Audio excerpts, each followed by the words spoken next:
It's about midnight Central Time. We're spending our last night in the hotel here in Baton Rouge, Louisiana. Today they gave our bus back to us at the shop and basically said, they did as much as they could do to kind of patch it up and buy us a little bit of time. But the engine on the bus is definitely failing, and the mechanic that actually worked on it said, you may make it 100 miles down the road, you may not. He says you may make it 1,000 miles, but he says it's just a matter of time before I start losing cylinders and have some issues with the upper part of the engine.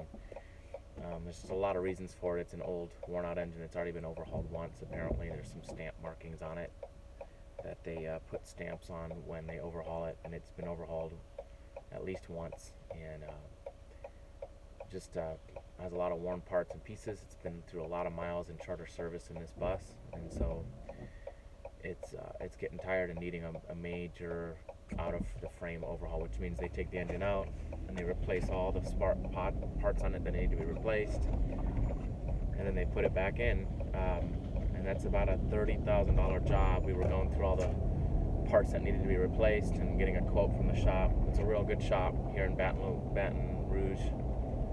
These guys do really good work.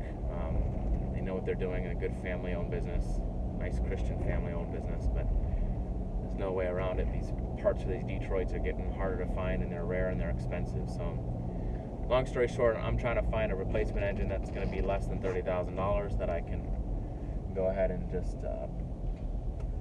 put in this coach, do a kind of a swap, pull out the old one, scrap it out, put the replacement engine in, something that has low miles, that'll get us down the roads for a long time.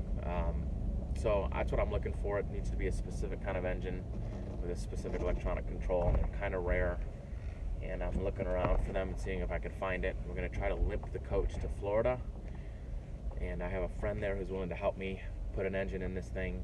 It's going to be a major task and ordeal. It's a 3,000 pound engine, just the engine alone, and it's a lot of work getting it out. So we're going to have a task ahead of us, but got to make it happen. This is obviously our home on wheels, so we're committed to making this happen and trying to get it done. Right now I just went and picked up some baby ibuprofen for Aubrey Jane. She's teething her last molars in, and so she's been screaming on and off here during the night, and nobody's getting any sleep in the hotel room. So I just grabbed some ibuprofen that I think will help her get through, and then see if maybe she can get some sleep tonight, and we all can, before trying to get the bus in the morning from the shop. We just dropped about $4,000 on all the diagnosing and all the bearing replacements and everything they had to do to get it to the point where it's at, and unfortunately that's just kind of money down the drain, because this engine's too tired to really do much more than it's done already for us. So we're gonna wake up in the morning, have at it again. Hopefully we can make it to where we got to go in Florida, so I can do my month's worth of concerts down there and get that engine swapped out. Here's to hoping it'll go smoothly tomorrow. We're hoping and praying it does. So around midnight here, I just went out to Walmart to get some